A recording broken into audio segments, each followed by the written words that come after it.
आलो नानी से घनिया पो लिपुना नुह गोटे टोकड़ी की उठेई आनीची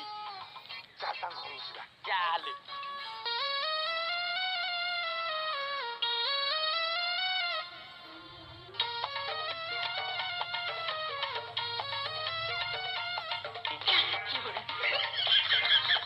बुढ़ीटे ହେଇତା ମା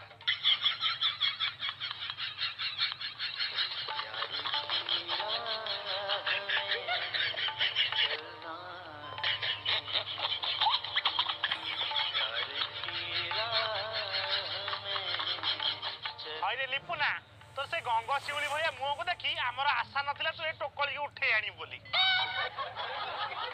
आ काहे लुचिचु आ खोड़ी आपण पादटा टिके दियंतु मु हळता लगे दे बापा मोरे तो कला बोली की आइचु